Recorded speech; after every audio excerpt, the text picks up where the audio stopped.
नमस्कार। आज का टॉपिक ऑफ डिस्कशन है बिब्लियोग्राफी।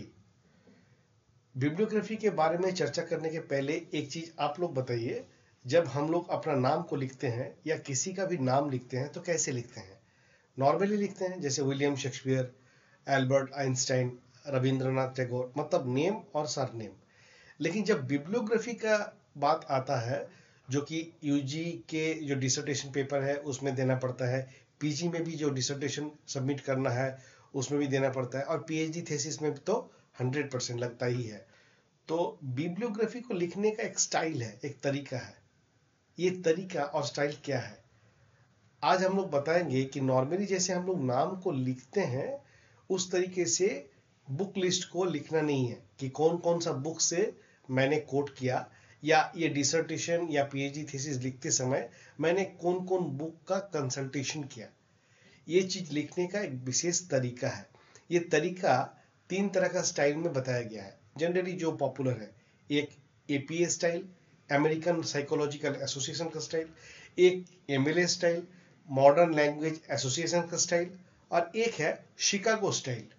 ये 3 स्टाइल के बारे में बताया गया है। जनरली ये 3 स्टाइल बहुत पॉपुलर है। ये 3 स्टाइल में से आज हम लोग बताएंगे मॉडर्न लैंग्वेज एसोसिएशन का जो स्टाइल है उसका डिटेल बताएंगे। यहाँ पर ध्यान रखना जरूरी है कि जब हम लोग बिब्लियोग्राफी को तैयार करेंगे, यूजी का डिसर्टेशन, पीजी का डिसर्टेशन या पीएचडी थीसिस के समय, तो क्या क्या चीज पर विशेष ख्याल रखना जरूरी है, जो गलती नहीं करना है।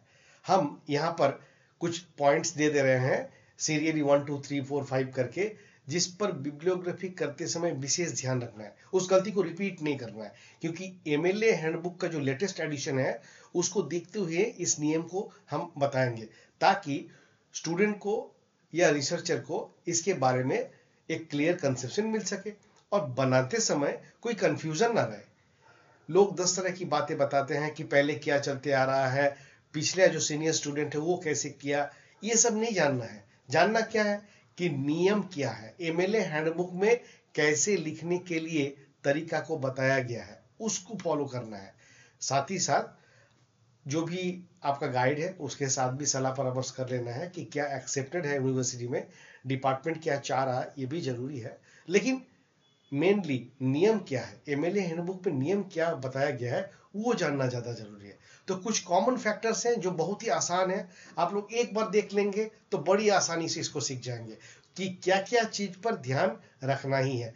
छोटा छोटा पॉइंट है, कॉमन पॉइंट है, लेकिन मिस्टेक्स होता है, इसलिए ये मिस्टेक्स डिसर्टेशन में या थीसिस में नहीं दोहराना है, ताकि जितना संभव हो सके अपना गलती को हम लोग मिनिमाइज करें और डिसर्टेशन या थीसिस देख के पता चले कि एमएलए हैंडबुक के अनुसार ये स्टूडेंट अपना बिब्लियोग्राफी को तैयार किया है। अब हम लोग डिस्कस करेंगे टॉपिक पर। पॉइंट क्या रहेगा? पहला पॉइंट, मान लेते हैं कोई भी किताब का एक राइटर है तो उसको लिखने का तरीका क्या है। मान लेते हैं कोई भी किताब का 2 राइटर है तो उसको लिखने का तरीका क्या है। कोई किताब का 3 है, माने 2 से अधिक राइटर है, तो उसको कोट करने का तरीका क्या है। वैसे ही हैंगिंग इंडियन स्टाइल किसको कहते हैं ये भी हम लोग बताएंगे। साथ ही साथ पेज नंबर कहाँ रहना चाहिए। जब हम लोग वेबसाइट से कोई स्टडी मटेरियल को लेते हैं, ई कंटेंट को लेते हैं, तो उस समय वेबसाइट एड्रेस का कौन पार्ट को लिखना है, कौन पार्ट को नहीं लिखना है, अगर लिखना भी है तो कब लिखना है, ये सारा डिटेल्स हम लोग बताएंगे। साथ ही साथ किसी का अगर इंटरव्यू लेते हैं, कोई जर्नल से अगर मैटर को उठाते हैं, कंटेंट को, या कोई रेफरेंस बुक से अगर कोट करते हैं तो उसको कैसे लिखना है, ये सारा चीज हम लोग स्टेप बाय स्टेप डिटेल बताएंगे स्क्रीन शेयर करके। अभी हम आपको स्क्रीन शेयर करके दिखाते हैं, आप इसको देखिए डिटेल्स में, स्टेप बाय स्टेप सारा पॉइंट को हम लोग कवर करने का कोशिश करेंगे। और साथ ही साथ रिक्वेस्ट रहेगा आप लोग खुद भी अगर संभव हो तो एमएलए हैंडबुक को एक बार खुद से पढ़ लीजिए, ताकि आपका मन में और कोई कंफ्यूजन रहे तो उससे दूर हो जाएगा। हम स्क्रीन शेयर करते हैं, उसको देखिए। अभी हम लोग स्क्रीन को शेयर कर दिए हैं, व्हाइट स्क्रीन है, आप लोग देख पा रहे हैं। अभी हम लोग डिटेल में एक एक करके बताएंगे। देखिए, तो पहले हम लोग बताएंगे कि कोई भी पुस्तक का अगर एक लेखक है तो उसको कैसे लिखना है। देखिए, पिंक कलर में मैं एमएलए हैंडबुक के तहत जो लिखा हुआ है उसको मैंने उतार के सीरियल किया। उसको देखिए कि पहले लास्ट नेम रहेगा, फिर फर्स्ट नेम रहेगा, उसके बाद title of the work title रहेगा, उसके बाद वर्जन एडिशन रहेगा, उसके बाद पब्लिशर रहेगा, उसके बाद ईयर, लोकेशन, पेज नंबर या तो लिंक, ई कंटेंट होगा तो लिंक देना पड़ेगा। इसको मैंने लिख के भी दिखाया कि सेन कॉमा उसके बाद स्पेस सुकुमार, फिर उसके बाद फुल स्टॉप देना पड़ेगा राइटर के नाम देने के बाद। उसके बाद जो किताब का नाम है उसका कितना एडिशन है, कहाँ से पब्लिकेशन हुआ है, पब्लिकेशन हाउस का नाम, कौन ईयर में हुआ है, कहाँ से हुआ है, जगह का नाम, और कौन सा पृष्ठ से कौन सा पेज नंबर से आप कोट किए हैं उस पेज नंबर का डिटेल देना पड़ेगा। वैसे ही अगर दो राइटर है, यहाँ देख पा रहे हैं दो राइटर की बात भी है, अगर दो राइटर है तो दो राइटर के लिए पहले तो जैसे सेन कॉमा सुकुमार लिखे थे वैसे होगा, उसके बाद एबंग मलय दास, मतलब दूसरा राइटर का नाम जैसे नाम हम लोग लिखते हैं वैसे ही लिखना पड़ेगा। इस समय इनका सरनेम को आगे नहीं करना है, बाकी सेम रहेगा। वैसे ही देखिए अगर तीन राइटर का नाम है, यहाँ विशेष ध्यान देना जरूरी है, दो से अधिक राइटर का नाम होने से पहले राइटर का नाम सरनेम पहले रहेगा, उसके बाद नेम रहेगा, उसके बाद ईटी ऑल मतलब एल ऑल और फुल स्टॉप देना पड़ेगा। इसका मतलब दो से ज्यादा राइटर इस किताब का है, समझ में आ जाएगा। इस चीज को आप अगर डिटेल्स में देखना चाहेंगे तो एमएलए हैंडबुक का 112 नंबर पेज में अगर जाएंगे तो इसका डिटेल्स वहां लिखा हुआ है, अब देख पाएंगे। बाकी पीछे का जो पोर्शन है वो सेम रहेगा, वो बदलता नहीं है।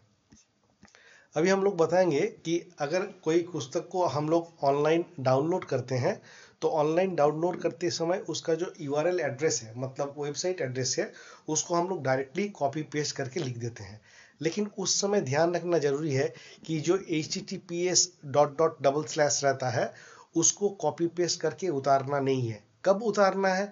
जब आपका डिजिटल ऑब्जेक्ट आइडेंटिफायर का उल्लेख करते हैं उस समय आप केवल https को कॉपी पेस्ट करेंगे। नॉर्मल जब ई कंटेंट लेते हैं उस समय https को नहीं देना है, इस चीज को ध्यान में रखना है। उसके बाद एक चीज और ध्यान देना है जो मैंने पहले भी बताया, वो है कि हैंगिंग इंडेंट। ये हैंगिंग इंडेंट है क्या? देखिए ये ग्रीन बॉक्स में मैंने हैंगिंग इंडेंट स्टाइल को दिखाया। कैसे लिखना है कि जब हम लोग पहले डिटेल देते हैं उसके बाद जब बुक डिटेल देते समय अगर हम लोग दूसरा लाइन में आना पड़ता है, उसका लंबा चौड़ा डिटेल्स है तो देने के लिए दूसरा लाइन में अगर आना पड़ेगा तो दूसरा लाइन के बीच में एक स्पेस रहेगा, एंटर मारने से एक स्पेस आ जाएगा। उसके बाद सेम लाइन में स्टार्ट नहीं होगा, 5 बार स्पेस देने के बाद आप दूसरा लाइन को शुरू करेंगे। पहला लाइन शुरू से शुरू होगा, उसके बाद बीच में स्पेस रहेगा, उसके बाद दूसरा लाइन जो शुरू होगा वो 5 बार स्पेस देने के बाद।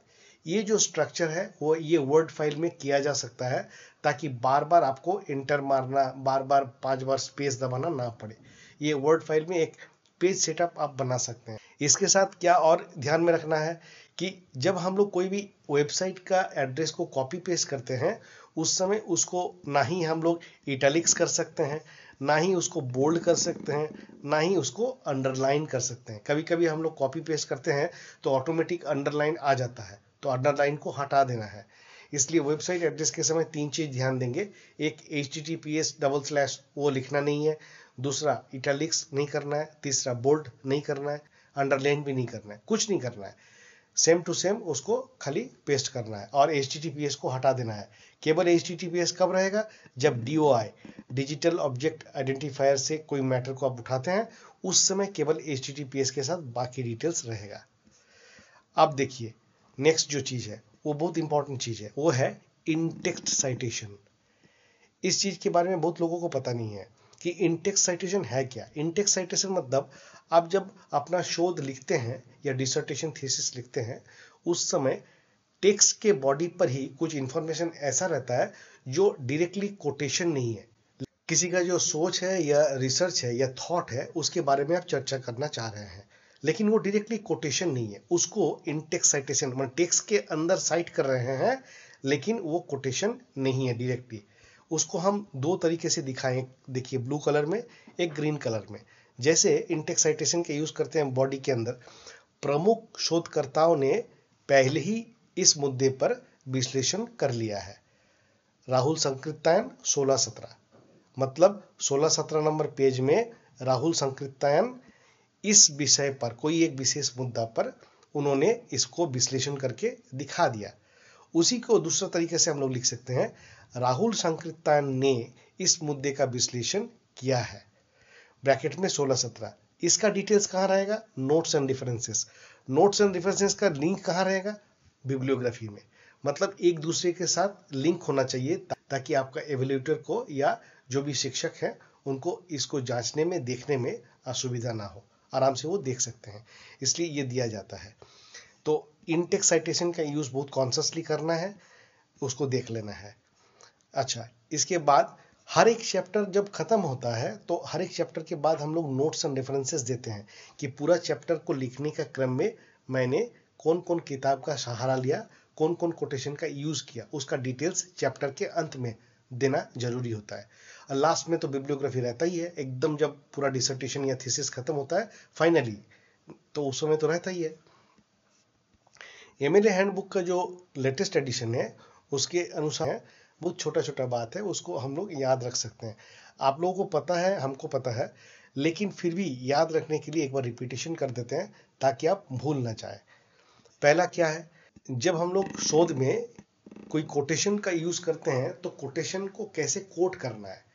कोट करते समय एग्जैक्टली हूबहू जो कोटेशन है उसी को उतारना है, ना उसमें कॉमा, फुल स्टॉप या पूर्ण छेद को बदलना है, ना ही उसमें कुछ एडिशन करना है, ना ही उसमें से कुछ छोड़ सकते हैं, ना ही उसका स्पेलिंग को सुधार सकते हैं। कुछ नहीं करना है, एग्जैक्टली जैसा है उसी को उतार देना है और उतार के उसका पेज नंबर डिटेल्स वगैरह देना है। साथ ही साथ जब कोई भी इंग्लिश किताब का आप नाम लिखते हैं उस समय इंग्लिश किताब का देखिए, एक हम उदाहरण दिए हैं रेड बॉक्स में, अंडरस्टैंडिंग राइटिंग असाइनमेंट। उस समय इंग्लिश किताब का जो नाम है उसका पहला जो अल्फाबेट है वो कैपिटल होगा, कंप्लीट कैपिटल नहीं होगा, कंप्लीट स्मॉल लेटर में नहीं होगा। पहला जो वर्ड है वो कैपिटल में होगा, इसलिए हम रेड किए हैं उसको देखने के लिए, अच्छे से समझने के लिए। जब हम लोग पेज नंबर देते हैं तो एक ही पेज से अगर कोट करते हैं तो P.12 पेज नंबर 12 से लिया गया है। लेकिन अगर एक से ज्यादा पेज से कोटेशन करते हैं, 12 भी है और 13 भी है, तो उस समय हम लोग PP डॉट, 2 बार PP लिखना जरूरी है एज पर एमएलए हैंडबुक। ठीक है, इसको आप लोग देख सकते हैं, पेज नंबर 193 में इस चीज का चर्चा किया हुआ है एमएलए हैंडबुक में। तो इसलिए, और फाइनली जब आप बिब्लियोग्राफी को कंप्लीट लिख लेते हैं, लास्ट में आपको पूर्ण छेद अर्थात फुल स्टॉप देना जरूरी होता है, उसको आप खाली नहीं छोड़ सकते हैं, फुल स्टॉप देना जरूरी होता है। अगर कोई पुस्तक का विस्तृत जानकारी आपको मिल गया तो अच्छी बात है, उसका डिटेल्स दे दीजिए। अगर नहीं मिला तो ब्रैकेट में क्या नहीं मिला उसके बारे में आपको डिटेल्स लिख देना जरूरी है। साथ ही साथ जो बिब्लियोग्राफी हम लोग तैयार करते हैं या नोट्स एंड रेफरेंसेस को तैयार करते हैं उसको अलग पेज में तैयार करना है। मतलब ऐसा नहीं कि चैप्टर कंप्लीट हुआ तो उसी के साथ कंटिन्यूएशन में आपने लिख दिया, ऐसा नहीं चलेगा। कंप्लीट एक संपूर्ण अलग पेज में ऊपर से text book, references book, website address या जर्नल का जो भी नाम है इसका डिटेल्स अलग में होता है। नोट्स एंड रेफरेंसेस में भी वही, और बिब्लियोग्राफी और नोट्स एंड रेफरेंसेस दोनों हैंगिंग इंडेंट स्टाइल में लिखा जाता है, यह याद रखना होगा, हैंगिंग इंडेंट स्टाइल को छोड़ना नहीं है। अब हम लोग बताएंगे कि जब हम लोग वेबसाइट का एड्रेस को कॉपी करते हैं और उसको पेस्ट करते हैं तो हम बताएं कि उसमें HTTPS को कभी देना है, कभी नहीं लिखना है। जब DOI से मटेरियल लेते हैं तो देना है, जब नॉर्मली ई कंटेंट लेते हैं तो नहीं देना है। उस समय एक चीज और देना है, दोनों समय एक चीज देना है। क्या देना है? वो है कि डेट ऑफ एक्सेस, किस तारीख को आपने वेबसाइट को खोल कर देखा और मैटर को पढ़ा या डाउनलोड किया या स्क्रीनशॉट लिया, कौन डेट में एक्सेस किया, डेट ऑफ एक्सेस देना बहुत जरूरी है। साथ ही साथ एक चीज आप लोग ध्यान देंगे कि अगर सरकारी दस्तावेज है, अगर फिल्म है, अगर DVD है, अगर YouTube से कोई जानकारी मिलता है, पॉडकास्ट से कोई जानकारी मिलता है, कोई गाने से या कोई CD से कुछ मैटर को लेना पड़ता है अपना शोध में, या मान लीजिए क्लास नोट से मिल गया, या तो किसी का साक्षात्कार ले लिए, इंटरव्यू ले लिए, उससे कोई मैटर मिला, ईमेल से कोई कंटेंट मिला, न्यूज़पेपर से कोई कंटेंट मिला, ये सारा चीज को कोट करने का, बिब्लियोग्राफी के में लिखने का तरीका अलग अलग है। थोड़ा मोड़ा चेंजेस है, बहुत ज्यादा चेंजेस नहीं है, थोड़ा थोड़ा चेंजेस है। जनरली इतना वास्ट एरिया से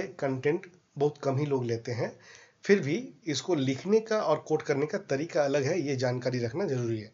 इसके साथ और एक चीज देखिए, जब भी हम लोग कोई भी लाइन को लिखते हैं या कोई भी लाइन को लिखने के समय पंक्चुएशन का यूज करते हैं, तो पंक्चुएशन के बाद स्पेस देना जरूरी पड़ता है। मान लीजिए हम कोई नाम लिए हैं सुकुमार, कॉमा दिए, तो कॉमा देने के बाद स्पेस देना होगा। इसलिए ये चीज को भी, ये छोटा टेक्निकलिटीज है, इसको भी ध्यान रखना जरूरी है।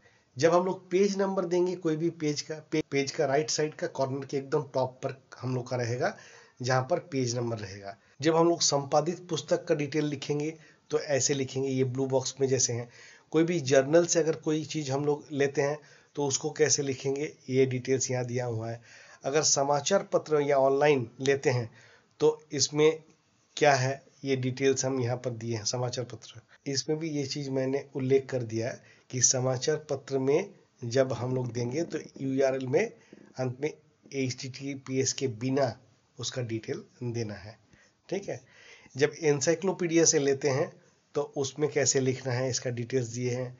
जब किसी का साक्षात्कार लेते हैं, इंटरव्यू लेते हैं, तो कैसे हम लोग उसको उतारेंगे, कोट करेंगे, इसका डिटेल यहाँ पर दिए हैं। मैंने डेट तारीख के साथ डिटेल कैसे देना है।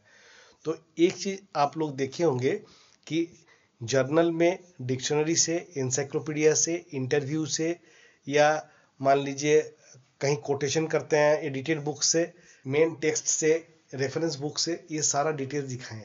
तो मेन 2-3 चीजें याद रखना है। पहला याद रखना है हैंगिंग इंडेंट स्टाइल। दूसरा याद रखना है कि वेबसाइट का एड्रेस लिखते समय हम लोग उसको क्या लिखेंगे, क्या नहीं लिखेंगे, मैंने बता दिया, स्क्रीन में भी आपको दिखाया।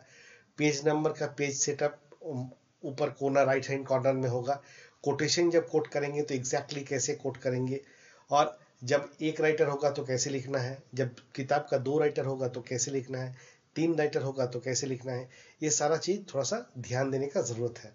इसके बाद हम लोग दूसरा स्क्रीन में आपको दिखाएंगे शेयर करके, जिसमें पेज सेटअप, जिसके बारे में मैंने अभी बताया कि एक पेज का सेटअप में लेफ्ट मार्जिन, राइट मार्जिन क्या होना चाहिए, इसके बारे में जो डिटेल टेक्निकलिटीज है, इसको भी मैं एक पूरा पेज में शेयर करके आपको दिखाता हूँ।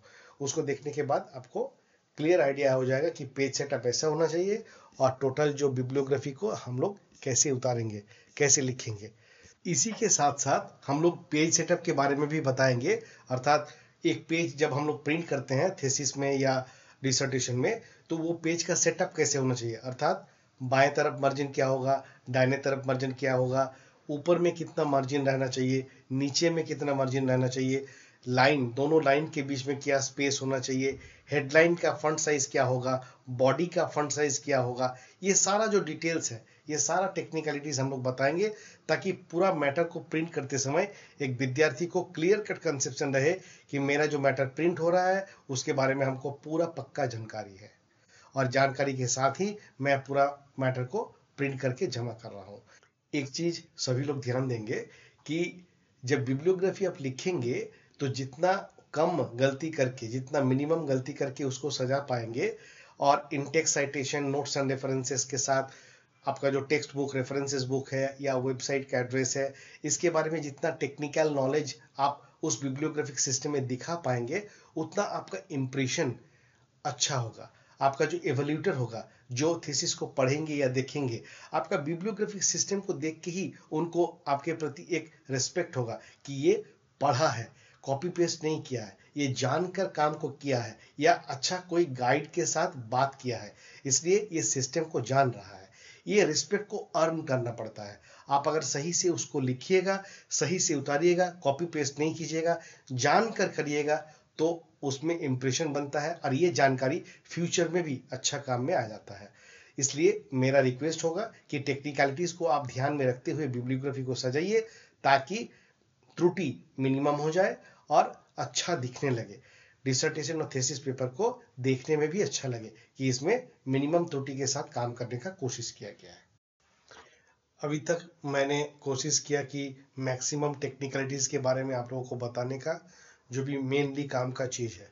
अगर आप लोगों को मेरा वीडियो काम का लगा, या लगा कि ये वीडियो इंफॉर्मेटिव है, तो जरूर सब्सक्राइब कीजिए और शेयर कीजिए।